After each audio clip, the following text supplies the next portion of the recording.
Shalom, shalom, chers frères et sœurs, dans le Seigneur, je vous salue dans le nom de notre Seigneur Jésus-Christ. Dieu de toute chair, Dieu de toute âme, Dieu de tout esprit.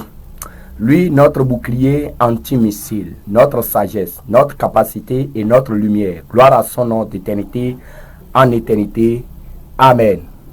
Chers frères et sœurs, il y a quelques mois, nous avons annoncé notre démission du mouvement sectaire appelé Israël spirituel, créé par le sieur Douflé Koko Gabriel du Togo. Après notre démission, nous avons laissé le temps aux dirigeants de ce réseau de reconnaître leur égarement, se repentir et demander pardon à Dieu et au peuple de Dieu victime de leur supercherie criminelle.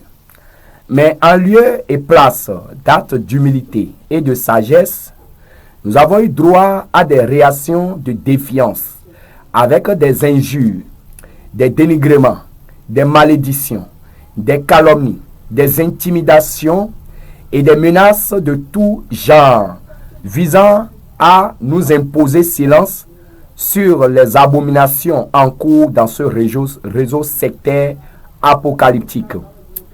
Nous avons pris du recul pour consulter le Seigneur sur la conduite à tenir et la suite à donner à cette situation, espérant toujours un signe de repentance de leur part.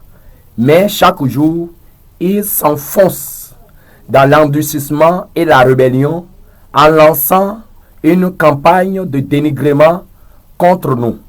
Au même moment, ils ont accéléré leur communication mensongère et ont continué à vendre de l'illusion aux âmes faibles en les invitant à venir préparer l'enlèvement au Togo et devenir milliardaires.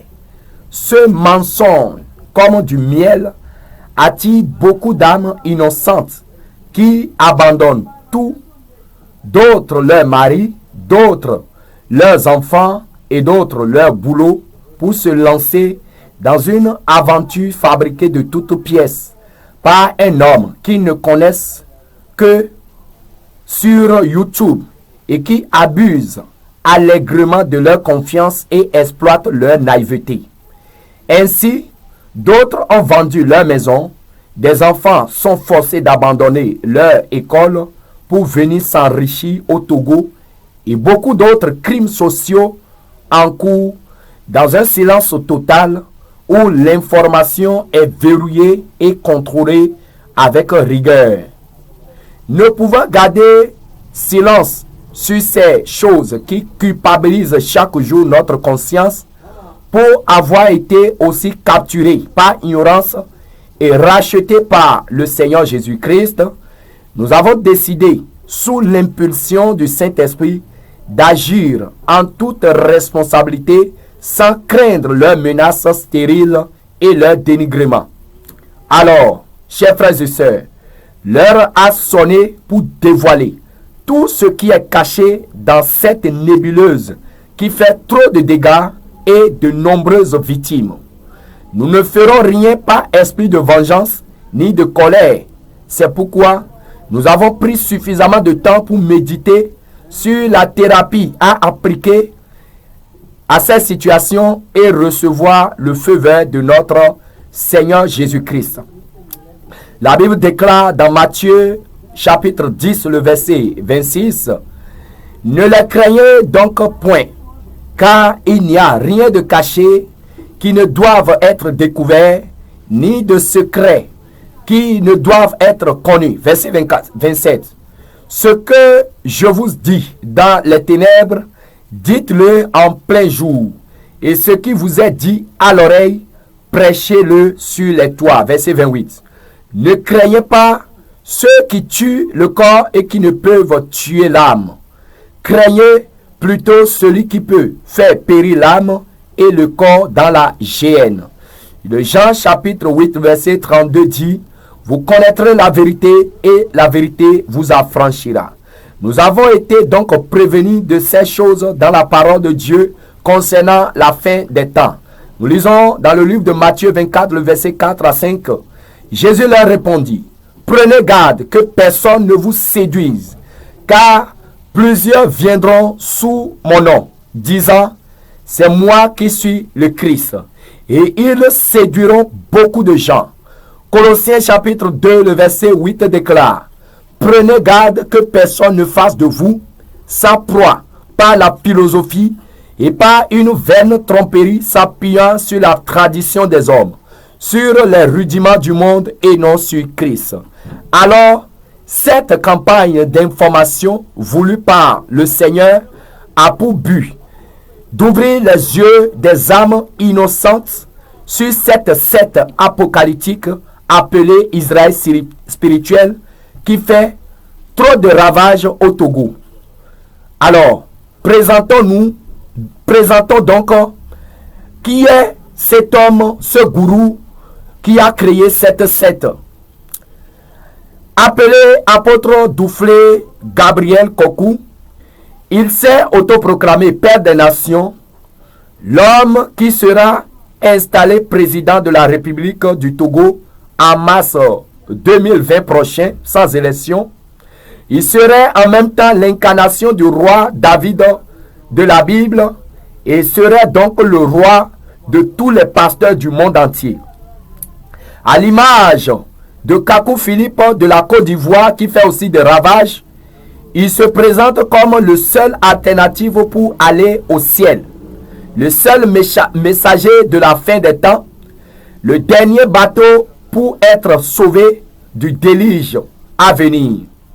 L'homme, c'est lui l'homme qui dit que le Togo est l'Israël spirituel et la nouvelle Jérusalem annoncée dans la Bible et deviendra la cité d'or où les hommes marcheront sur de l'or et des gratte-ciels qui pousseront de terre.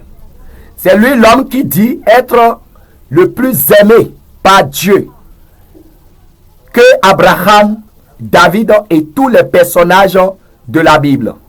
C'est lui l'homme qui dit qu'il est la seule bouche de Dieu qui peut parler de la part de Dieu sur toute la terre et les seuls yeux de Dieu qui peut donner des prophéties et des révélations de la part de Dieu. C'est lui l'homme qui dit qu'il doit recevoir toutes les dîmes des chrétiens sur la terre. C'est lui l'homme qui dit qu'il doit célébrer tous les mariages sur terre avant que le mariage ne soit reconnu au ciel. C'est lui l'homme qui dit recevoir toutes les dots des chrétiens sur la terre avant que leur mariage ne soit reconnu au ciel. C'est lui l'homme qui dit qu'il doit baptiser tous les chrétiens sur terre avant que leur baptême ne soit accepté au ciel. C'est lui l'homme qui dit seul qui a reçu permission de Dieu d'épouser 2 millions de femmes sur la terre, alors que la Bible, sous la nouvelle alliance, reconnaît une seule femme pour un seul homme. C'est lui l'homme qui dit, qui prétend détenir la clé du ciel et de l'enfer et peut envoyer qui il veut au ciel et qui il veut en enfer. C'est lui l'homme qui dit être désigné par Dieu pour conduire au ciel tous les chrétiens qui vont lui prêter allégeance et l'accepter comme père spirituel et accepter ses doctrines sectaires et démoniaques. C'est lui l'homme qui dit que les chrétiens doivent observer les lois sacrificielles concernant les viandes impures et interdit aux chrétiens de consommer les viandes impures et le porc. C'est lui l'homme qui dit que les femmes en menstrues sont impures et ne doivent pas venir au culte et ni prier Dieu à la maison, ni toucher à la Bible pendant 8 jours. C'est lui l'homme qui pense que tous les chrétiens qui veulent aller au ciel doivent venir forcément chez lui au Togo pour préparer l'enlèvement.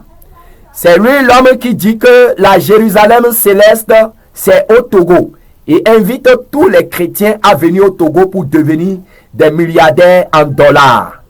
Chaque jour, chers frères et sœurs, il pousse le bouchon du mensonge encore plus loin pour capturer les âmes innocentes. Sa mission principale, c'est de capturer toutes les âmes qui sont en train de recevoir le message de la sanctification et le dépouillement, et il se présente comme le guide suprême qui peut les conduire au ciel. Or, la majorité de ces âmes ne le connaissent que sur YouTube et sont attirés et séduits par ces messages apocalyptiques sectaires. Toutes ces hérésies graves ne sont qu'un petit résumé des abominations que raconte cet homme au Togo pour capturer les âmes. Nous avons été aussi séduits au départ, comme la Bible l'a bien annoncé, que même les élus seront séduits. Mais le Seigneur, par sa grande miséricorde, nous a libérés et délivrés de tous ces liens et nous a mandaté d'exposer toutes ces abominations pour sauver ces enfants qui ont cru et continuent de croire à cette arnaque sectaire et vendent leur maison pour rentrer dans cette cage. Nous avions déjà annoncé publiquement, il y a quelques mois, notre démission totale de ce mouvement sectaire. Nous avons aussi travaillé dans l'ombre en toute sagesse pour la repentance de cet homme, mais il s'est totalement radicalisé et continue de vendre l'illusion au peuple de Dieu. Alors, le Seigneur nous a donné feu vert d'agir en toute responsabilité pour arrêter la saignée. Cette bataille est un rude combat spirituel entre la lumière et les ténèbres, entre la vérité et le mensonge, entre la méchanceté et l'amour de Jésus-Christ. Je vous assure que le combat sera très rude, car je connais la capacité de nuisance de cet homme en question en matière de dénigrement et de diffamation grotesque. Tous ceux qui ont découvert son vrai visage ont justement peur de parler à cause des malédictions qu'il prononce sur les gens et les mensonges qu'il invente sur leur vie pour salir leur image. Or, moi, votre bien-aimé, l'évangéliste Jean Gratien, je n'ai plus aucune image à défendre, mais je travaille pour le rayonnement de l'image de notre Seigneur Jésus-Christ et de son évangile. Alors, quiconque essayera de détruire l'image de l'évangile de Christ me verra sur son chemin. Alors, je passe par ces lignes pour vous annoncer cette grande bataille spirituelle qui va nous prendre un peu de temps. Vous serez aussi imprégnés de l'évolution de la situation à travers le monde entier dans nos publications. Nous invitons aussi tous ceux qui ont été abusés par cet homme et qui portent les séquelles à se joindre à nous pour témoigner publiquement afin de sauver ceux qui continuent de se mobiliser pour rentrer dans cette Guantanamo de la fin des temps. La Bible déclare dans Ésaïe 33, le verset 1er, « Malheur à toi qui ravage et qui n'a pas été ravagé, qui pille et qu'on n'a pas encore pillé.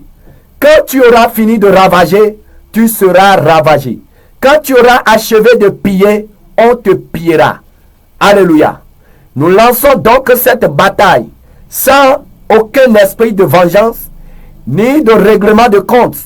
Mais nous sommes toujours dans la vision de sauver les âmes de la gueule des vampires et des loups ravisseurs qui les dévorent sans aucune pitié. Nous les combattrons aussi par la vérité sans aucune peur au nom puissant de Jésus-Christ de Nazareth.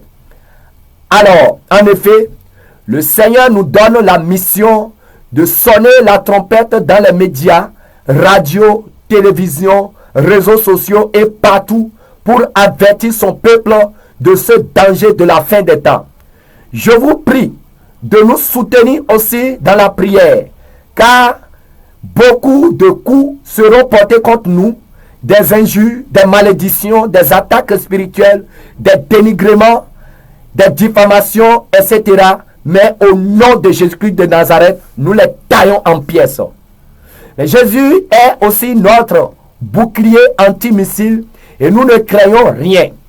Jésus-Christ, notre Seigneur, a vu tout cela avant de venir nous sauver et sa mort et sa résurrection nous donnent la victoire sur nos adversaires.